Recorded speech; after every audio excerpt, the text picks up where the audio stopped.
Hello everyone and welcome back.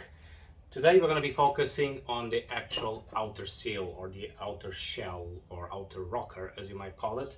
And we're going to be focusing on this for a couple of reasons. One of them is on a previous episode you see that I still have one piece of the inner seal that I need to fabricate, which is the one that connects to complete the wheel arch. But because it was so corroded even before I cut it off, I just couldn't get a template out of it. So what I'm going to do is I'm going to basically prep the other seal so they can actually go into the car, get adjusted, so then I can have a pretty good idea of how to fabricate the piece that I need to.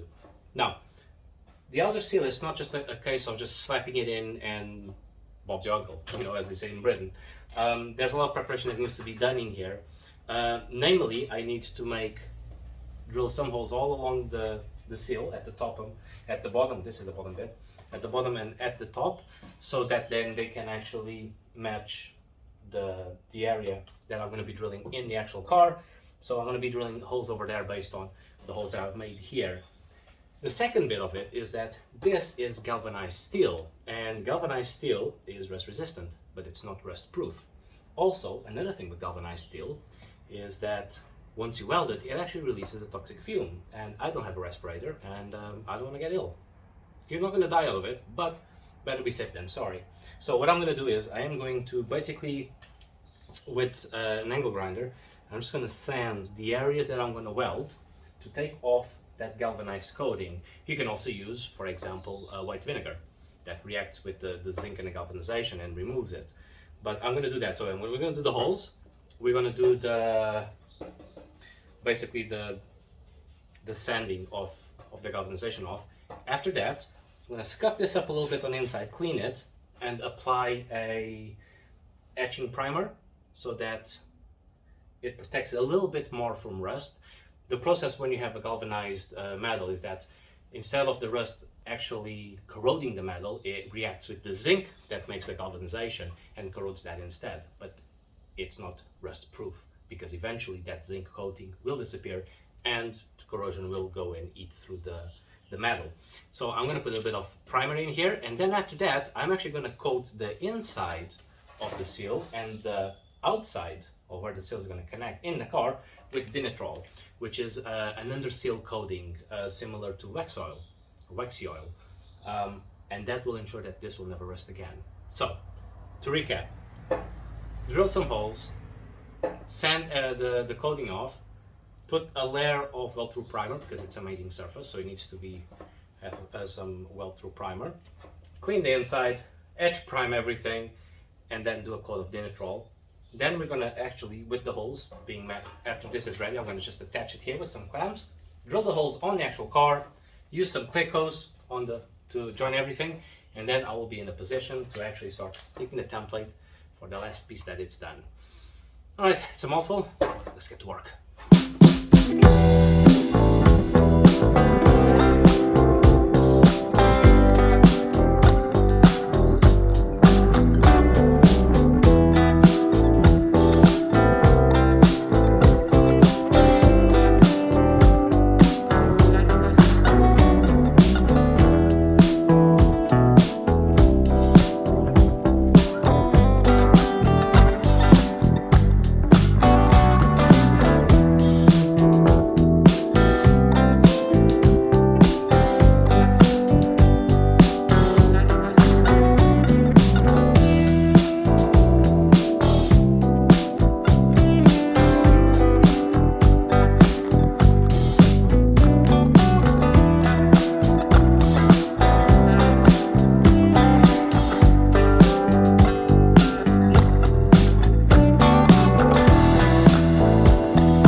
can see, you remove the bit of the galvanized. If you still want to be sure on how to remove it, if you can actually swab this afterwards with white vinegar, and if you see like an oxidizing reaction, you know that this still has some of it on it, some of the galvanization on it. But I'm pretty happy what we have here. So what we need to do is just literally now go around every area that we're going to weld and just do the same thing, and then we have to do the same thing on the inside.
Okay, so the welding areas are now primed.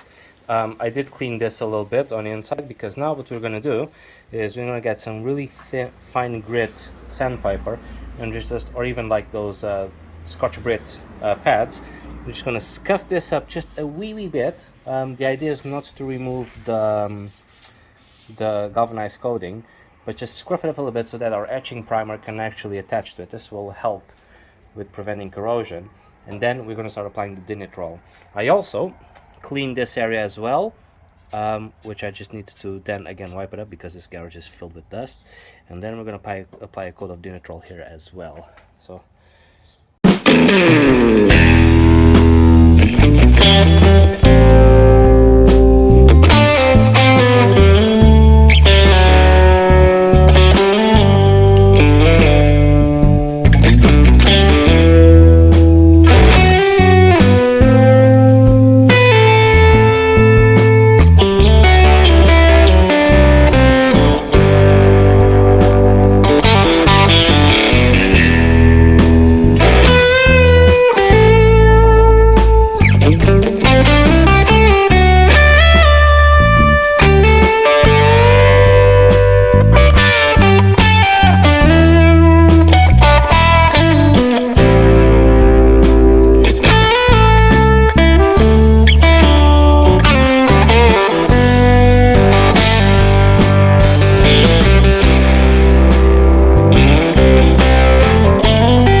now that this is all painted, it's ready to get the coat of Dinitrol. However, before I do that, if you look around here, you can see that something is missing here. What's missing is these holes here to put the rear door latch. So what I need to do now, there's a car passing by, what I need to do now is literally, I'm going to drill the holes in here, matching the ones that we've made, already pre-made. So basically is attaching the seal to its final position, and before welding it, mark where these two holes are going to be, drill the holes on the seal, attach everything, and then take the measures to fabricate this missing piece here. Okay, so after first initial fitment, it doesn't look that bad. So I do know that I've messed up here, but I knew this. I cut a little bit too deep into the car, so I'll need to refabricate these pieces when I weld, but that's going to be towards the end. Same thing here. This is a lessons learned. Definitely not going to do the same mistake on the other side. But once I weld that, there's going to be some warping expected, and then I'll have to do some adjustments here.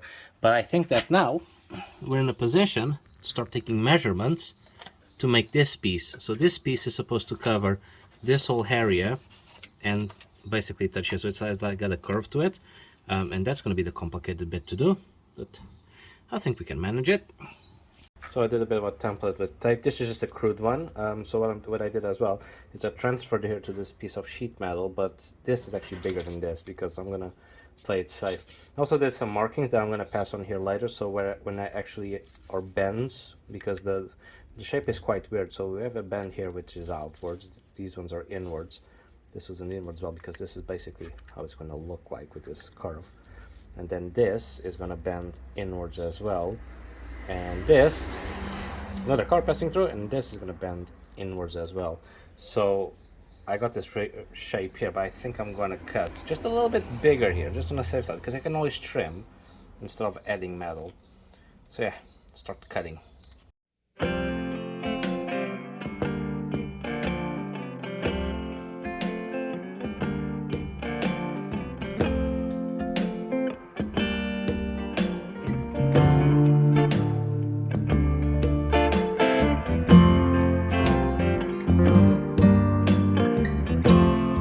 So what am I doing is a very crude way to apply a bend. I'm just basically using these vice grip pliers and align the bit with the line and then just slowly bending it. It's not ideal because it will still be wobbly. I'll have to hammer this afterwards, but this is just so I can have a crude idea of the shape that's going to go in there. So it's going to be a lot of trial and error.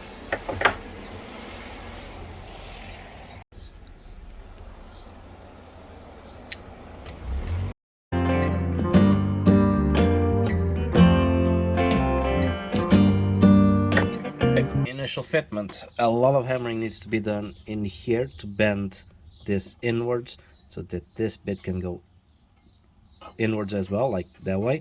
And then we're gonna have to start shaping and hammering to make this curve here. So this is gonna be a fun one. This is what happens when you don't have all the tools. You have to make do. We're gonna MacGyver this.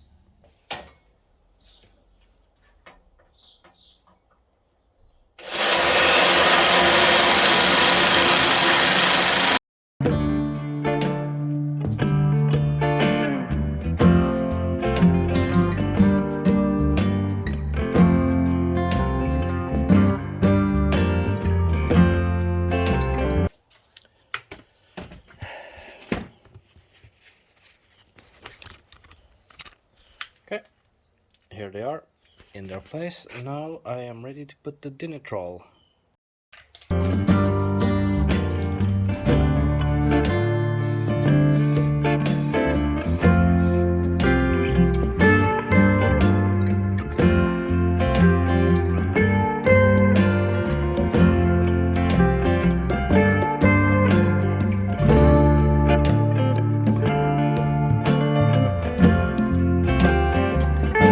Okay, so Dinitrol is applied. Now I just need to wait until this dries out, and then I need to put a layer of Dinitrol on this area too, and hopefully this will never rust again, or at least it will outlive me.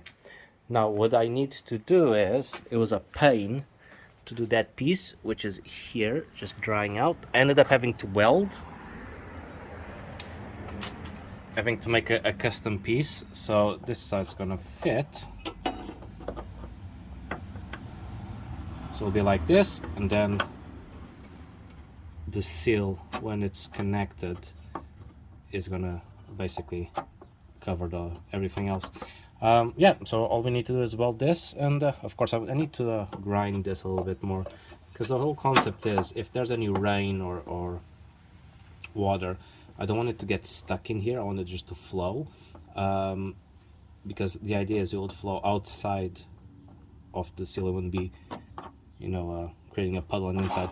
Either way, I might actually make a small hole here at the bottom of the seal, just so that water drains out. But yeah, that's it for now.